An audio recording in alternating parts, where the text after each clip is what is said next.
में 9 जून ते वफ़ाक़ी बजेट पेश थियण तरफ़ वञी रही आहे। 9 जून ते वफ़ाक़ी बजेट पेश थींदी। समूरे मुल्क जूं नज़रूं, आवाम जूं ख़ासि तौर ते नज़रूं हिन बजेट ते आहिनि। हमेशह जॾहिं बि बजेट पेश थी आहे त आवाम वटि, ग़रीब तबिके, विचोले तबिके वटि लाज़मी आहे त उन्हनि वटि उहो मुतमिन घटि रहिया आहिनि बजेट सां, त उन्हनि लाइ घणो को रिलीफ न हूंदो आहे। पर हिन भेरे मुल्क जी सूरताल बिल्कुलु चेंज आहे। मुआशी सूरताल इंतिहाई ख़राबु आहे। महांगाई तमामु घणी वधीक आहे। माज़ीअ जा समूरा जेके रिकॉर्ड आहिनि उहा महांगाई टोड़े छॾे थी। उन जे करे वधीक हुकूमत वटि चैलेंज आहिनि त हिन बजेट में आवाम खे कहिड़ो रिलीफ ॾिनो वञे थो। जेकी क़ौमी इक़्तिसादी काउंसिल जी गॾिजाणी थी आहे, उन में ईंदड़ माली साल 2023-2024 लाइ 2709 अरब जो तरक़ियाती प्रोग्राम जी मंज़ूरी ॾिनी वई आहे, जंहिंमां सिंध खे 80 अरब मिलंदा। इन खां सवाइ मुख़्तलिफ़ जेके ॿिया मामला आहिनि, IMF सां मुआहिदे जे हवाले सां बि वज़ीर आज़म जो चवणु आहे त उनखे हतमी जेको मुआहिदो उन सां थी वेंदो, उन जा समूरा शर्त जेके आहिनि उन्हनि ते अमल कयो वेंदो।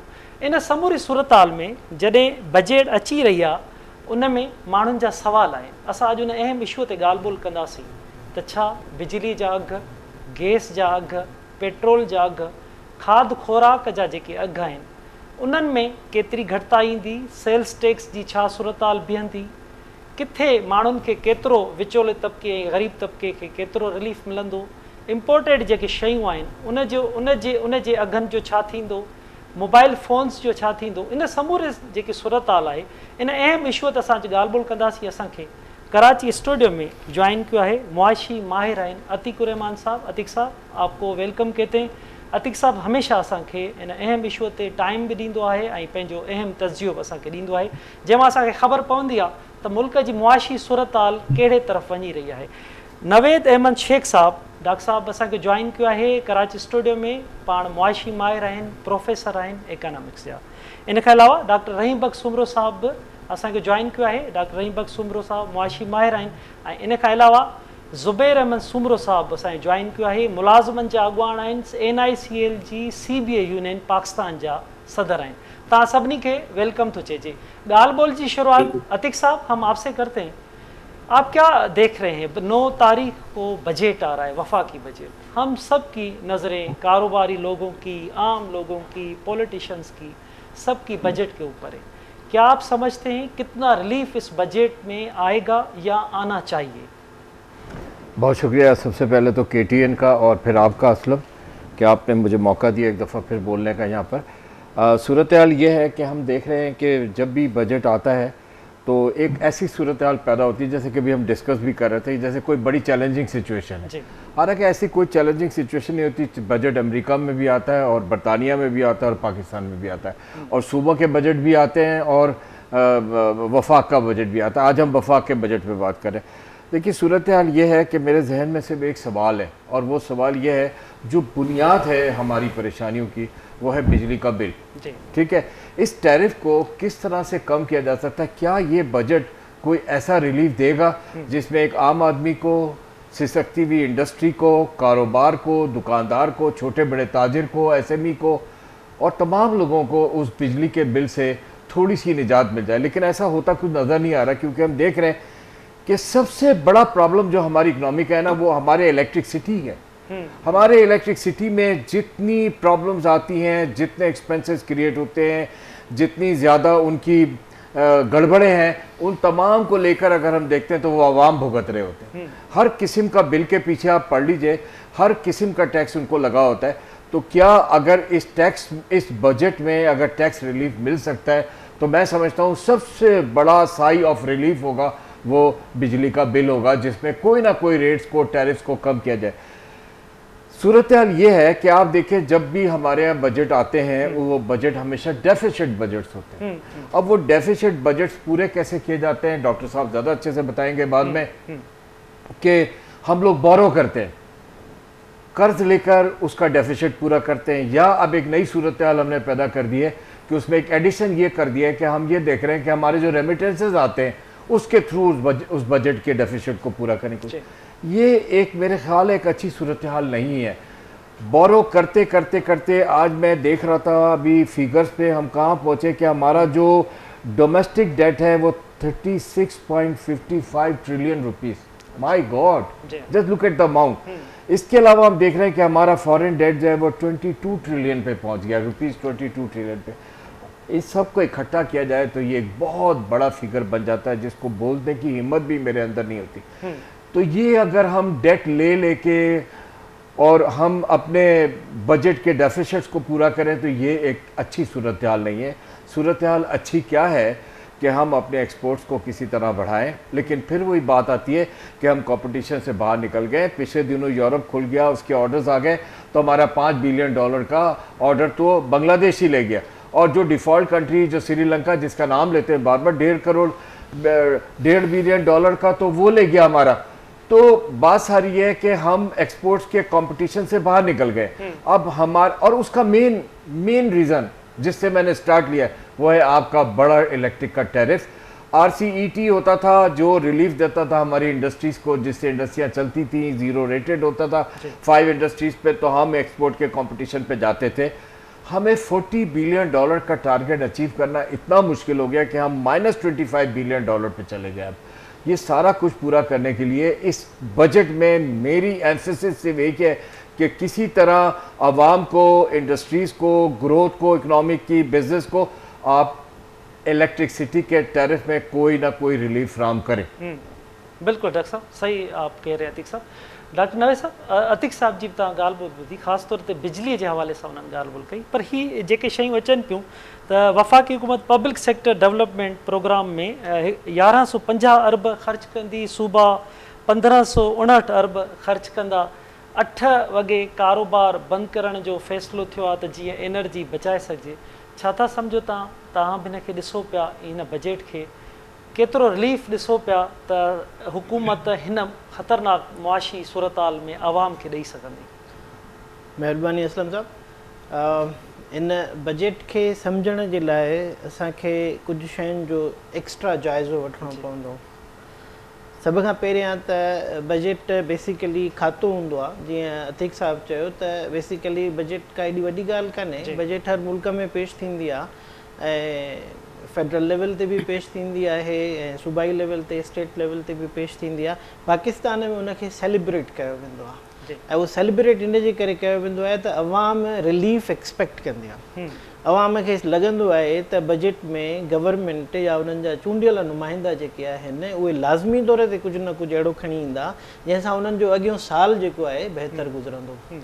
ऐं जेको रिलीफ जनरल पब्लिक घुरंदी आहे उहो प्राइसिस में हूंदो आहे, जनरल प्राइस लेवल में।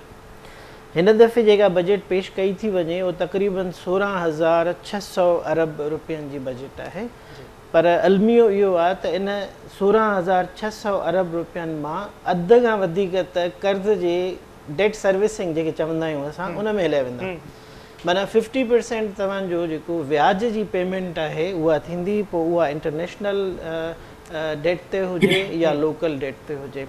ऐं अलमियो इन खां वॾो इहो आहे जो इहो सभु कुझु गवर्नमेंट पाण कयो आहे गुज़िरियल साल ॿिनि खां। छाजे करे जो तव्हांखे ख़बर हूंदी त साल 2 में जेको इंट्रेस्ट रेट हुयो पाकिस्तान में उहो हार्डली 10-12% हुयो, जेको हिन वक़्तु वधी करे 21% थी वियो आहे। हाणे जीअं जीअं कर्ज़ु वधंदो, जीअं जीअं व्याज वधंदो, तीअं तीअं जेको आहे उनजी किस्त जेका पे करणी हूंदी आहे उहा वधंदी वेंदी आहे। ऐं हिन वक़्तु जेको गवर्नमेंट पहिरियां 5,500 अरब रुपया रखिया हुआ ऐं हिन वक़्तु उनखे जेको आहे वधाए करे 7,500 अरब रुपया डेट सर्विसिंग ते लॻाया आहिनि। तो तव्हांजी अधु बजट जेका वई उहा व्याज जी किस्त में हली वई। उन खां पोइ जेको डिफेंस जो हिसो आहे उहो इन डेट सर्विसिंग जे साम्हूं कुझु बि न आहे। पहिरियां असां रोईंदा हुआसीं डिफेंस ते इलाही थो लॻे ऐं वेलफेयर जे लाइ कुझु न थो बचे। हाणे सूरत हाल टोटली डिफरेंट आहे। हिन वक़्तु जेका बजट में डिफेंस एक्सपेंडिचर्स जे लाइ अमाउंट रखियो वियो आहे उहो रुगो 18% आहे। मतिलबु इहो 18% घटि आहे, पर जेकॾहिं असां ॾिसूं सिविल इकॉनमी या सिविल हुकूमत जे लाइ ऐं रुगो 6% रखियल आहिनि। उन हिसाब सां उहो 3 ते आहे डिफेंस जो, पर जॾहिं असां डेट सर्विसिंग ते ॾिसूं था त हुन जे साम्हूं कुझु बि कोन्हे 18%। त इन सॼी सिचुएशन में जॾहिं हुकूमत हीअ बजट पेश थी करे त कुझु कूड़ा सचा दावा बि करे थी। मिसाल तौरु हिन वक़्तु जेकॾहिं असां ॾिसूं त 40% जे लॻभॻि इन्फ्लेशन आहे ऐं मंथली इन्फ्लेशन तव्हां जेकॾहिं कंदो त हर महीने 5-7% प्राइसिस मुख़्तलिफ़ शयुनि ते वधी रहियूं आहिनि ऐं एनुअल 40% 40+ % जेको आहे इन्फ्लेशन रेट आहे। गवर्नमेंट इहो क्लेम थी करे त असां ही PSDP ते जेको पाकिस्तान सोशल डेवलपमेंट प्रोग्राम आहे, जेको वेलफेयर ऐं भलाई वारनि कमनि जे लाइ बजट रखी हुई आहे 1150 अरब रुपया, उन्हनि सां गवर्नमेंट इहो थी सम्झे त इन जे थ्रू असां इन्फ्लेशन 40% खां घटाए 21% कंदासीं, जेको it's very close to impossible.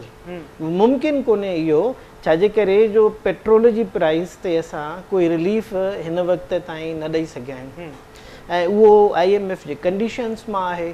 Electricity petrol सां लिंक आहे त मुंहिंजो नए ख़्यालु भले आम माण्हू ख़्वाहिश रखे, असां बि ख़्वाहिश रखूं था, पर सूरत हाल इहा आहे जो हुकूमत वटि हिन बजट में एतिरो स्कोप ई कोन्हे जो आम माण्हू खे को रिलीफ ॾेई सघे। हिकिड़े पासे ॾांहुं सिर्फ़ु रिलीफ जी उमेद असां करे सघूं था, उहा आहे सैलरीज़ में इंक्रीज़।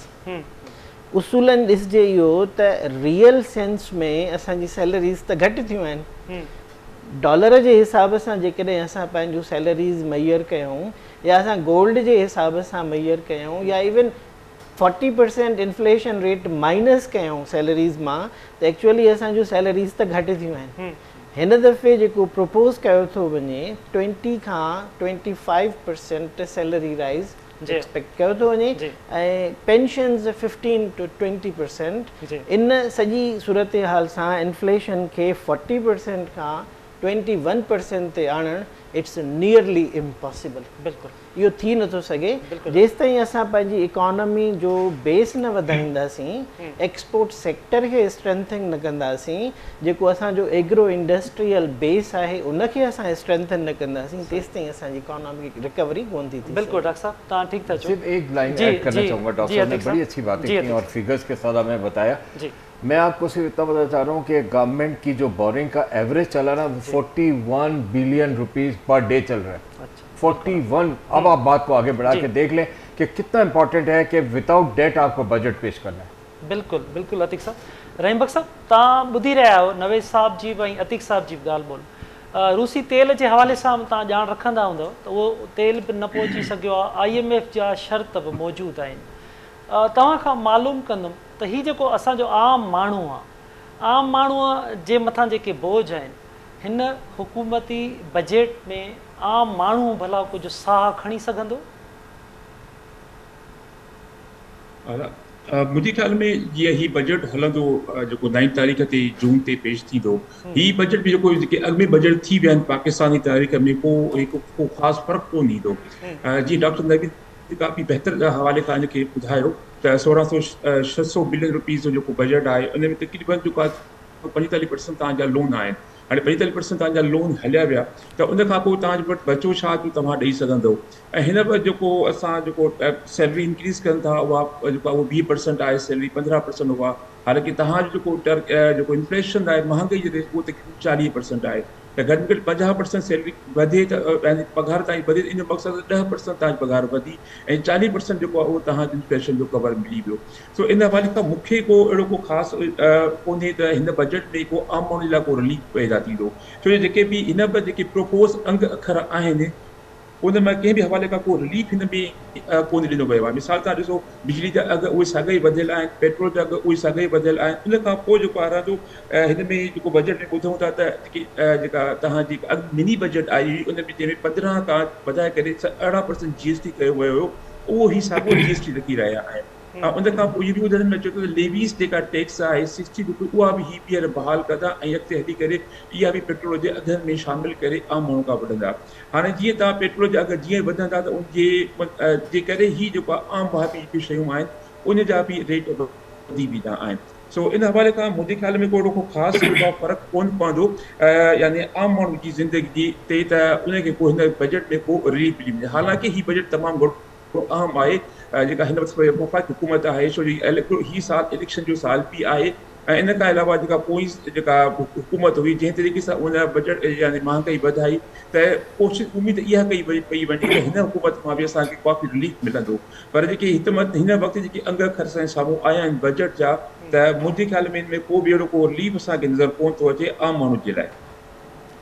ठीकु आहे डॉक्टर साहब, तव्हां ठीकु था चओ, आम माण्हूअ जो वॾो सुवालु आहे, इंतिहाई अहम सुवालु आहे। ज़ुबैर अहमद सुमरो साहब, तव्हां मुलाज़िमनि जा सदर आहियो, समूरे पाकिस्तान जा मुलाज़िमनि जा अॻुवान आहियो, मुलाज़िम जे हवाले सां मुआशी माहिरनि जी तव्हां ॻाल्हि ॿोल ॿुधी रहिया आहियो, मां तव्हां खां मालूम कंदुमि त मुलाज़िम कीअं ज़िंदगी गुज़ारे रहिया आहिनि, हीअ जेकी उन्हनि जी पघार आहे उन मां उन्हनि जी कीअं पूरत थी रही आहे, या जेतिरी महांगाई वधी आहे केतिरी पघार वधणु घुरिजे त जीअं मुलाज़िम सुख जो साह खणी सघनि, गुज़र सफ़र करे सघनि। सभ खां पहिरियों असलम भाउ, तव्हां असांखे मौक़ो ॾिनो प्रोग्राम अचण जो, ऐं जेके असां जूं एम्प्लॉइज़ जूं मज़दूरनि जूं जेके बि ख़दशात आहिनि उहे असांखे पेश करण जो मौक़ो ॾिनो, शुक्रिया सर। हाणे ॻाल्हि इहा आहे, अॼोके दौर में अगरि महांगाई ॾिठी वञे त साईं जीअं रहीम बख़्श साहिबु ॻाल्हि कई त 40% प्लस जेको आहे इन्फ्लेशन रेट करंट मौजूदु हले थो, पर एक्चुअल में 48% जो जेको फूड वग़ैरह हवाले सां जेको इन्फ्लेशन रेट आहे 48% आहे, ऐं 40% ओवरऑल इन्फ्लेशन हले थो। एक्चुअल में अगरि ॾिठो वञे जो इन्फ्लेशन हूंदो आहे उहो एक्चुअल में जो गवर्नमेंट इन्फ्लेशन जेको वेबसाइट जे थ्रू ॾींदी आहे उहो एक्चुअल में डबल हूंदो आहे। तव्हां अगरि ॾिठो वञे जेके असांजा मज़दूर भाइर जेके 20, 25, 40 हज़ार जी सैलरी ते गुज़ारो कीअं कंदा, तव्हां इहो ॾिसो त महांगाई जे इन दौर में तव्हांजा जेके चांवर आहिनि जेके 180 रुपए किलो हुया उहे 410 रुपए किलो थी विया आहिनि। तव्हां अगरि अटे जे हुन में ॾिसो, या तव्हां बिजली जे बिलनि में ॾिसो, या गैस जे बिलनि में ॾिसो, या तव्हां सोन ॾिसो किथे पुॼी वियो आहे, या डॉलर तव्हांजो 300 प्लस थी वियो आहे, तव्हां कीअं था सम्झो त ग़रीब आवाम जेको आहे न 30-40 हज़ार या 50 हज़ार जी सैलरी में गुज़ारो कंदो।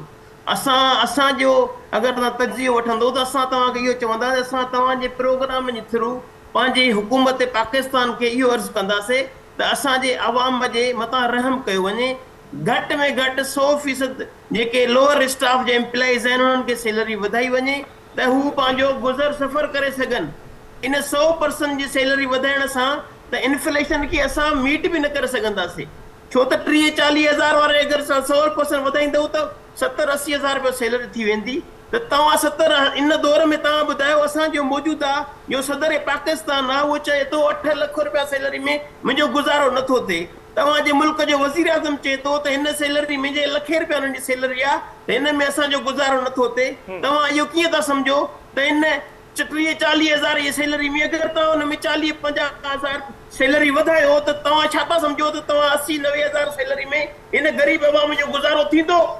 हरगिज़ न। असां हुकूमत पाकिस्तान खे गुज़ारिश कंदासीं त तव्हां ग़रीबनि मिस्कीननि अवाम ते रहम कयो। अगरि इन इहा शइ न कई वई, तव्हां ॾिसो 2019 में 8.90 जेको सुसाइड रेशियो पाकिस्तान जो, उहो हाणे मुंहिंजे ख़्याल में अञा वधी वेंदो। अगरि तव्हां एम्प्लॉइज़ जे हक़ न ॾींदव त उहा शइ अञा डबल खां ट्रिपल थी वेंदी। तव्हांजो आवाम जेको आहे, तव्हांजो मज़दूर आहे, सभ खां पहिरियों तव्हां उन्हनि खे ॾिसो, तव्हां ब्यूरोक्रेट्स में ॾिसो, तव्हां असेंबलीज़ में ॾिसो, तव्हां हाई लेवल जे ऑफिसर्स जे हुन में ॾिसो त उन्हनि खे हर क़िस्म जी फैसिलिटीज़ आहे, उन्हनि खे को असर न पवंदो। पेट्रोल महांगो थिए, कुझु महांगो थिए, कुझु बिजली महांगी थिए, हर शइ उन्हनि खे मुहैया कई थी वञे, उन्हनि खे हर फैसिलिटी ॾिनी थी वञे। हिन सॼे मसइले में अगरि ॾिठो वञे जेको पिसियल तबिको आहे उहो आहे मज़दूर। अगर मजदूरन के तवा पंहिंजे हक़ न ॾिनो हूंदा त उहो सुसाइड के अलावा छा कंदो? ठीक आहे, असां तव्हांखे गुज़ारिश कंदासीं त बिजली जे बिल जेके आहिनि उन्हनि में, गैस में, ऐं तव्हां डॉलर ॾिसो तव्हांजो किथे पुॻो आहे, इन्हनि सभु शइ में हिकु अलॻि तरीक़े सां हिकु कमेटी ठाहे अवाम खे, गरीब अवाम खे रिलीफ ॾिनो वञे। बिल्कुलु बिल्कुलु ज़ुबैर साहब, हुकूमत पाकिस्तान सां तव्हां जे KTN न्यूज़ जे तसल्सल सां इहा गुज़ारिश कंदुमि त मिनिमम सैलरी जेको आहे त कम से कम 1 लाख रुपए हुजणु घुरिजे आवाम जो। ठीक आहे ज़ुबैर साहब, तव्हांजी हिन ॻाल्हि ॿोल ते अतीक साहब खां ज़रूर इन ते तज्जियो वठंदासीं। अतीक साहब, ज़ुबैर साहब की आप बात सुन रहे हैं, मुलाजमों का हाल ख़राब है, मुलाजिम कह रहे हैं कि हमारी इस तनख्वाह में बिल्कुल गुजारा नहीं हो रहा, 100% तनख्वाह बढ़ाई जाए, ज़्यादा बढ़ाई जाए, गुजारा हो सके। क्या समझते हैं आप? एक तो मुलाजमों का ये इशू है तनख्वाहों का, और इंटरनेशनली आप समझते हैं कि कर्ज़ हमें मिलेगा, یا ہمارے اوپر جو قرض ہے اس بجٹ میں اس کے لیے کیا پلاننگ ہوگی, کیا ہونے جا رہا ہے؟ اچھا, زبیر صاحب کی بات سے میں بڑا امپریس ہوں, ان کے جذبات کی قدر کرتا ہوں بہت. انہوں نے ترجمانی کی غریب عوام کی, جی, اور اصل میں دکھ کی کہانی یہی ہے. اگر آپ دیکھیں تو آپ کے پورے ملک میں 82% تو غریب عوام ہی ہے نا, باقی 4% ٹائکون ہے, اور جو تھوڑا بہت بچ گیا وہ مڈل کلاس ہے, اس کا بھی حشر ابھی خراب ہے. دیکھیے بات ساری یہ ہے کہ آپ جب ٹیکس نیٹ پہ کسی کو لاتے ہیں اور ٹیکسز لیتے ہیں تو اس ٹیکس کا جب تک ٹینجیبل بینیفٹ ہم کہتے ہیں, اب اردو میں اس کو کیسے کہیں گے, جب تک وہ اس ٹیکس کے ذریعے عوام کو کوئی فائدہ ہوتا نظر نہیں آتا تو وہ ٹیکس دینے کی طرف جاتا نہیں ہے, وہ انکریج نہیں ہوتا. اگر اس کو نظر آئے کہ اس کی میڈیکل فیسلٹیز میں کوئی فائدہ ہو رہا ہے, یا اس کے بچوں کی ایجوکیشن میں کوئی فائدہ ہو رہا ہے, یا اس کی ان امپلائمنٹ نوکری میں کوئی گورنمنٹ کچھ کو کمپنسیشن دے رہی ہے کہ اس کے وہ ان امپلائڈ ہے تو اس کو کھانے پینے کے لیے کوئی سوشل سروس مل جائے, سوشل بینیفٹ مل جائے جو دوسرے ملکوں میں ہوتا ہے, یہاں تو نل بٹا نل ہے نا. تیسرا چوتھا کیا ہے کہ یا اس کو کوئی لو کاسٹ ہاؤسنگ میں کوئی ہیلپ مل رہی ہو, یا جو غربت ہے اس غربت سے نکالنے کے لیے اس کی کوئی مدد کی جا رہی ہو. تو ایسا کچھ ٹیکس نیٹ سے ہوتا نظر نہیں آ رہا, جس کو ہم اکنامک کی زبان میں کہتے ہیں کہ we can't see any tangible benefit from these taxes which we give. Taxes کے ٹینجیبل بینیفٹس آنے چاہیے. جو ہمارے یہاں 4% لوگ ہیں جو مونوپلائز کرتے ہیں ریسورسز کو, وہ سارے بینیفٹ لیتے ہیں اور ان کو ٹیکس بھی کم دینا پڑتا ہے. اور جو غریب عوام ہے وہ انڈائریکٹ 90% تو غریب عوام انڈائریکٹ ٹیکس دیتا ہے. اور آپ موچی کو لے لیں, حجام کو لے لیں, باورچی کو لے لیں, کسی کو بھی لے لیں, انڈائریکٹ ٹیکس سب پے کر رہے ہیں بھائی, اور بھر بھر کے پے کر رہے ہیں. تو انڈائریکٹ ٹیکسیشن تو ٹیکس دیا ہی جا رہا ہے, تو بینیفٹ غریب عوام کا ہونا چاہیے.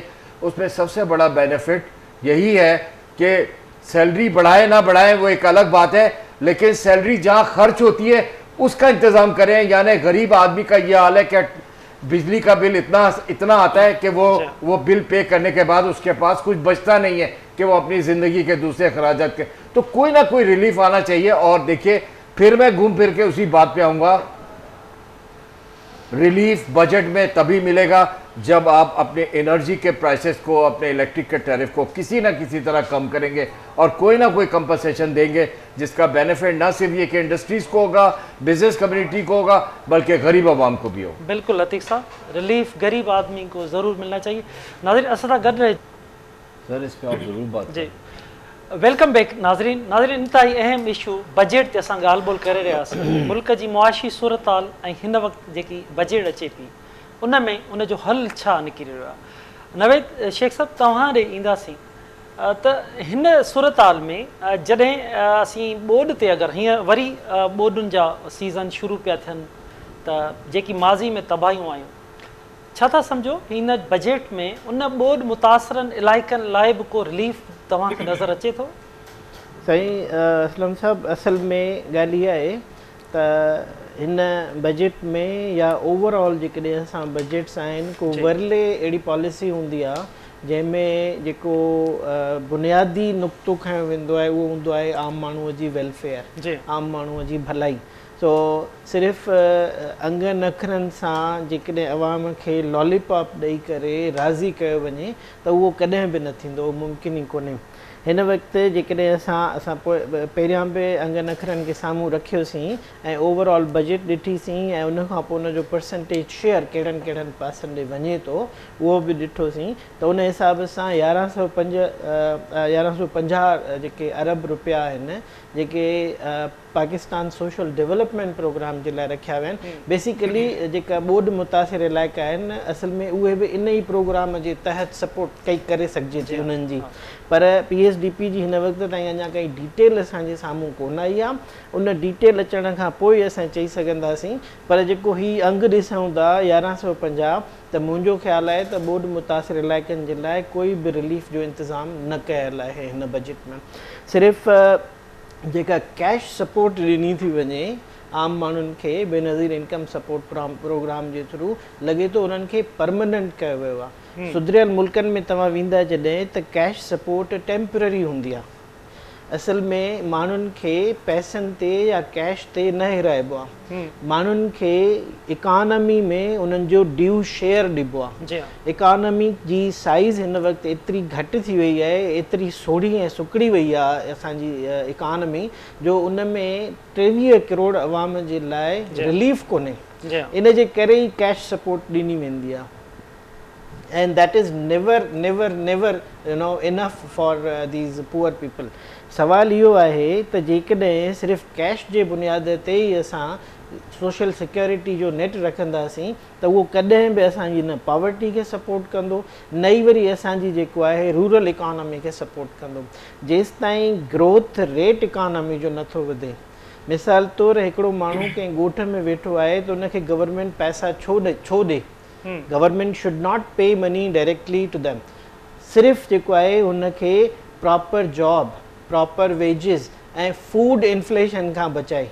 दैट इज़ असल में उहो माण्हू एक्सपेक्ट ई इहो थो करे त मुंहिंजो जेको ड्यू शेयर आहे इकॉनमी में मूंखे उहो मिलणु घुरिजे। हिन वक़्तु हिन बजट में गवर्नमेंट इहो एक्सपेक्ट कयो आहे त इकॉनमी अॻे साल में 3.5% ग्रो कंदी, जॾहिं त इन कॉन्ट्राडिक्शन वर्ल्ड बैंक चवे थी त इकॉनमी रुगो 0.3% ग्रो कंदी। हाणे 0.3% इकॉनमी जेकॾहिं ग्रो थी करे त तव्हां छा था सम्झो त जेका वधियल शेयर आहे उहो ग़रीब ॾे त कोन वेंदो, उहे ई 4% आहिनि जिन जो त अतीक साहब ज़िक्र करे चुको आहे, जेके ऑलरेडी मेजर शेयर इकॉनमी मां वठी रहिया आहिनि।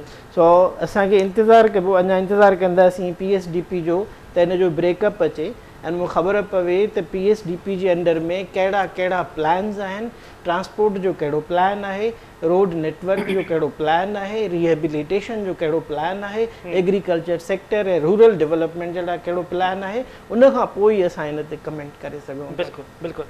अच्छा रहीम बख़्श साहब, डॉक्टर साहब तव्हां कहिड़ी सलाह ॾींदव हुकूमत खे, छा तजवीज़ूं हुजणु घुरिजनि, बजट कीअं हुजणु घुरिजे जंहिंमां आवाम ईअं सम्झे त उन्हनि जो पंहिंजो बजट आहे या इन मां कुझु रिलीफ उन्हनि खे मिलंदो? जी इन हवाले खां मुंहिंजी त मशवरो इहो हूंदो गवर्नमेंट का त जेको आहे बजट अहिड़ो तरह ठाहियो जंहिंमें घटि में घटि जेका इन्फ्लेशन आहे उनखे वधि खां वधि जेको आहे घटि कयो वञे। इन हवाले खां जेको मेजर जेको इन्फ्लेशन जो सबबु आहे उहो आहे असांजो पेट्रोलियम प्राइसिस। जेके ॾिठो वञे सभ खां वॾो इस्म जेको असांजो इम्पोर्ट जेको आहे ॿाहिरों घुरूं था उन में आहे बि असांजो जेको आहे पंहिंजो इस्म जेको आहे उहो पेट्रोल, असांजो पेट्रोल तमामु घणो ख़र्च थिए थो। त इन हवाले खां जेतिरी पेट्रोल जी कंज़म्पशन घटि हूंदी ओतिरो वधीक असां लाइ बहितर हूंदो। ऐं ॿियो सबबु वॾो जेको आहे उहो डॉलर आहे। हिन वटि डॉलर तव्हां ॾिसो त 282 ते हली रहियो आहे ऐं इहा जेका हिकिड़ो मार्केट रेट हुयो ऐं जेको स्टेट बैंक जो रेट हुयो उन में को फ़र्क़ु हो, उहो तक़रीबन 25-26 का फ़र्क़ु हुयो।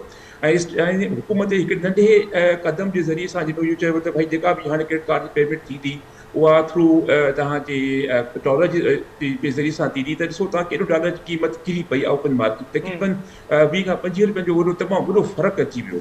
सो इन तरीक़े सां इहे कुझु क़दम आहिनि जंहिं मदद सां असां मुल्क में जेका महांगाई आहे उहा घटि करे सघूं था। ख़ासि तौरु जेका महांगाई उहा आहे जेका फूड जी आहे यानी खाद खुराक जेका आहे, त असां ॾिसो हिन वक़्तु बि असां ज़री मुल्क हूंदे असां $10 बिलियन जेको आहे सिर्फ़ु खाद खुराक जूं शयूं ॿाहिरों घुरायूं था।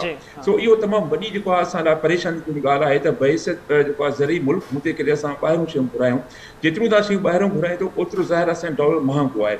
ऐं उन खां पोइ जेको डॉलर में असां डिवेल्यूएशन कयूं था, डिवेल्यूएशन तॾहिं कबी आहे जॾहिं तव्हांजी एक्सपोर्ट तमामु घणी हुजनि। असांजी एक्सपोर्ट जेके उहो तक़रीबन 23 आहे त उनजे $23 बिलियन आहे, उनजे मुक़ाबले में तक़रीबन $75 बिलियन असांजो इम्पोर्ट आहे, यानी 50% खां वधीक असांजी 100% खां वधीक असांजी इम्पोर्ट आहे। त इन सूरत में तव्हां जेतिरो बि डॉलर खे या पंहिंजी करेंसी खे डिवेल्यू कंदो ओतिरी महांगाई तव्हांजी वधंदी वेंदी।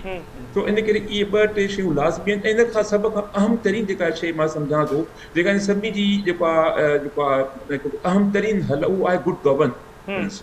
जेसि ताईं मुल्क में गुड गवर्नेंस न हूंदी, जेसि ताईं मुल्क में लॉ एंड ऑर्डर सिचुएशन न हूंदी, तेसि ताईं इहो को बि मसइलो तव्हांजो हल कोन थी सघंदो। तव्हां ॾिसो त पाकिस्तान जा 2 सूबा, वॾे में वॾो सूबो पंजाब, उन खां पोइ KPK में जेको वॾो अरसो जेको उते का बि हिकिड़ी गवर्नमेंट कोन रही, उन खां पोइ केयरटेकर गवर्नमेंट अची वई, त यानी ॿी तौर ते इहे 2 सूबा वॾा हिन इहे गैर फ़ाल आहिनि। सो इन करे जेका इहा जेको बैड गवर्नेंस आहे इहो that is the mother of all the evils. इहा सभिनी जेके बीमारियुनि जी जड़ आहे तव्हांजी बैड गवर्नेंस। इन करे जेसिताईं हिनखे गुड गवर्नेंस में न आणिबो, जेसिताईं बहितर तरीक़े सां हुकूमत न कबी त तेसिताईं असां कंहिं बि क़िस्म जी का बि असां जेको आहे सो बहितरी माना असां उमेद नथा रखी सघूं।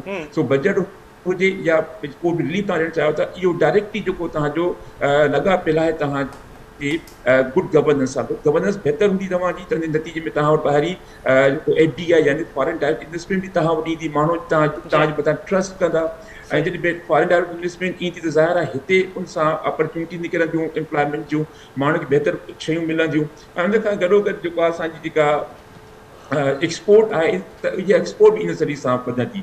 मिसाल की मां तव्हांजी ॻाल्हि कयां त IT जी एक्सपोर्ट, असां IT एक्सपोर्ट सिर्फ़ु $1 बिलियन सिर्फ़ु अफ्रीका खे कयूं था। त इस तरीक़े सां इहे कुझु क़दम आहिनि जिन मदद सां असां खे कंट्रोल करे सघूं था, पर आम तरीन क़दम गुड गवर्नेंस आहे। सही, ठीकु आहे। ज़ुबैर साहब, मुख़्तसिरन हिकु त मुलाज़िम जो जे लाइ रिलीफ कहिड़ा हुजणु घुरिजनि, पैकेजिस हिन बजट में कहिड़ा हुजणु घुरिजनि, सॼे मुल्क जे मुलाज़िमनि जो कहिड़ो मुतालबो हूंदो? साईं, सभ खां पहिरियों मां त गवर्नमेंट खे अर्ज़ु कंदुमि इहो त जेके टैक्स वग़ैरह जेके एम्प्लॉइज़ जेके हेठियां मुलाज़िम आहिनि उन्हनि ते लॻल आहे, उन में उनखे रिलीफ ॾिनो वञे। अगरि ॾिठो वञे, अगरि मौजूदा सूरत हाल में त जेतिरो टैक्स जेतिरो असांखे ॾियणो आहे उन खां वधीक पाण सपोज 40,000 सैलरी वधे त 30,000 असांजो टैक्स थो लॻी वञे। उन खां पोइ तव्हां इहो ॾिसो, जॾहिं तव्हां कंहिं मार्केट में का शॉपिंग करणु वेंदव उते तव्हां टैक्स अलॻि ॾियो था। तव्हां बिजली जे टैरिफ में ॾिसो त कहिड़े कहिड़े क़िस्म जूं टैक्सिस लॻल आहिनि। तव्हां सभु शयूं अगरि मजमू ॾिठो वञे त घटि में घटि एम्प्लॉइज़ खे ₹1,00,000 सैलरी हुजणु घुरिजे, ऐं जेके 30-40,000 रुपया जेके जंहिंजी सैलरी आहे उन्हनि जो ₹1,00,000 सैलरी कई वञे त उहे पंहिंजे बचनि खे सही तरीक़े सां उन्हनि खे खाद खुराक ॾेई सघे। पढ़ाइण त अलॻि ॻाल्हि आहे, पंहिंजी जॻह ते, लेकिन खाद खुराक ॿारनि खे नथो ॾेई सघे माण्हू। हिन मौजूदा सिचुएशन में इन जो सॼो ज़िम्मेवार असांजी हुकूमत आहे। असां हुकूमत पाकिस्तान खे गुज़ारिश कंदासीं त असांजे ग़रीबनि जे मथां रहम कयो वञे, उन्हनि लाइ फैसिलिटीज़ ॾिनियूं वञनि, उन्हनि खे उन्हनि जे लाइ अलॻि अलॻि तरीक़े सां स्ट्रेटेजिक सिस्टम ठाहियो वञे त उन तरीक़े सां असां ग़रीबनि खे कहिड़े हिसाब सां असां मदद करे सघूं था। तव्हांजो पेट्रोल ₹300 थी वियो, तव्हांजो बिजली जो बिल ₹23-26 यूनिट थी वियो, हुन खां टैक्सिस अलॻि थी वियो, त गोल्ड किथे पुॼी वियो, तव्हांजो $300 खां प्लस थी वियो। तव्हां हिन जे लाइ को तरीक़ो त कढो ग़रीब अवाम लाइ। असांजे हिन जे इदारे में कमु कयूं था, हिन इदारे में असांजे हिकिड़े हमरा ख़ुदकुशी कई सिर्फ़ु हिन माशी बहरान जे करे, त इन जो केरु ज़िम्मेवार आहे?